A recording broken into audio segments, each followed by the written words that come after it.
Sir हम लगातार ये बात कर रहे थे कि जो भी अटैक हुआ है वो कोऑर्डिनेटेड है, लेकिन इजराइल की जो अपनी इंटेलिजेंस एजेंसी है उसे बेहद ज्यादा सतर्क माना जाता, सबसे अच्छा माना जाता। तो क्या उस इंटेलिजेंस एजेंसी का भी फेलियर है? बिल्कुल, बिल्कुल उस एजेंसी का मोसाद वर्ल्ड में one of the most credible hmm. Intelligence agency माना जाता है। तो उसका फेलियर हम्म। बहुत सारे कारणों से है, एक कारण नहीं है। सबसे बड़ी बात जो हुई है, वो आज के दिन में इस्राएली ग्राउंड पे जो प्रोटेस्ट चल रहे हैं, तो इस्राएली सिक्योरिटी फोर्सेस के सारा जो ध्यान है वहाँ पे ऑन गोइंग जो वहाँ पे स्ट्राइक चल रहा है, जो सुप्रीम कोर्ट के हम्म। जो पावर्स को कहीं न कहीं पे एक रेगुलेट करने की जो मंशा थी नेतन्याहू गवर्नमेंट का, उसके चलते हो रहा है। दूसरा, जो सबसे बड़ी बात ये हुई कि जब इस स्केल का जो प्रैक्टिस कर रहे थे गाज़ा स्ट्रिप में लोग कि जो glide motor powered glide flight वो कर रहे हैं, इतने सारे हम्म। 5000 उन्होंने रॉकेट्स फायर किए हैं और ये परिष्कृत रॉकेट्स हैं, ये पुराने वाले रॉकेट्स नहीं हैं।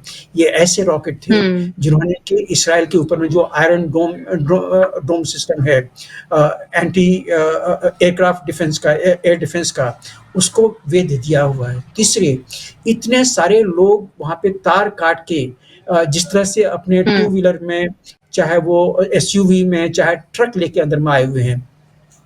तो ज़रूर ये एक मिलिट्री कोऑर्डिनेटेड अटैक है, क्योंकि इस तरह का जो कोऑर्डिनेशन होता है वो सिर्फ़ मिलिट्री कर सकती है और कोई नहीं कर सकती है। और मिलिट्री कौन कर हम्म। सकती है?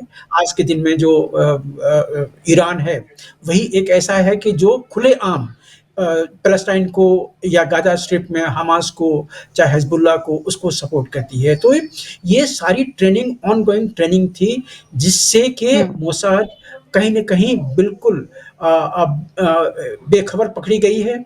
और सबसे अंतिम बात जो है कि इस्राएल की धरती पे भी कुछ ऐसे हैं लोग हैं, वहाँ पे भी जो सारे मुस्लिम तो नहीं कह सकते हैं, लेकिन वहाँ पे भी रेडिकल्स हैं, यही इस्लामिक सवाल रेडिकल्स आपसे पूछने इसरा वाली थी, क्योंकि उनके बहुत सारे सीनियर ब्रिगेडियर को उन्होंने शुरू में ही मार दिया। कई सारी ऐसी चीज़ों को नुकसान पहुँचा है जिसके बारे में जानकारी कोई इंटरनली ही जो व्यक्ति उसमें शामिल हो या फिर किसी तरह दगा कर रहा हो, वही उनको दे सकता है।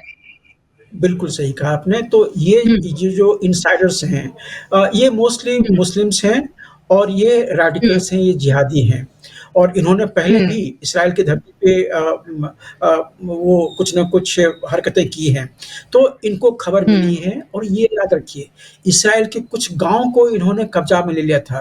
तो ये वही गाँव हैं हुँ। जहाँ पे कि उनको पहले से खबर मिली थी कि यहाँ पे कोई सिक्योरिटी फोर्सेस या आर्मी नहीं है। उन्हीं गाँवों पे ये अटैक हुआ था। तो ये इनसाइडर जो हुँ। इस्राएल में हैं, वो वहाँ से भी उनको एक जो खबर मिली है। और जिस तरह से अभी जो बात कर रहे थे आपके चैनल पे, इन्होंने ठीक कहा है कि देखिए हुँ। आज के दिनों में जो जो सहायता पहुँचाना है, सहायता अलग वाली बात है।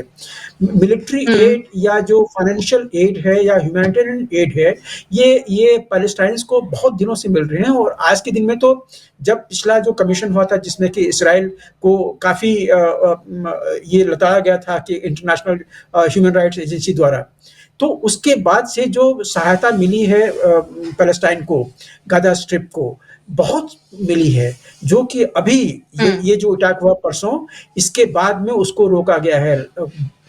बहुत बड़ी अमाउंट है। तो ये सारी हुँ। चीज़ें वो अपने ह्यूमन राइट्स में खर्चे नहीं कर रहे थे, ये नेफेरियस एक्टिविटी में वो लगा रहे थे। तो ये जो जितने जिहादी ऑर्गेनाइज़ेशंस हैं, इनका एक मतलब है, चाहे वो आईसिस हो, चाहे अल-कायदा हो, चाहे चाहे दाइश हो, चाहे हमास हो, चाहे हिज़्बुल्लाह हो, ये सब एक ही सिक्के के दो पहलू हैं। कहीं न कहीं हुँ। इनका सबका जो ड्राइविंग फ़ोर्स है, वो इस्लामिक जिहाद है। तो इनको डिफीट करना बहुत ज़रूरी है। और आज के दिन में जो इस्राएल कर रही है, जो जो बॉर्डर उनका फेंसिंग है, फेंसिंग के हुँ। 1 डेढ़ या 2 किलोमीटर तक वो बिल्कुल सैनिटाइज़ कर दे, पहले वार्निंग दे दे जो सिविलियंस वहाँ पे रहते हैं, उनको एक वार्निंग दे हुँ। दे कि वो एरिया वो छोड़ के चले जाएँ।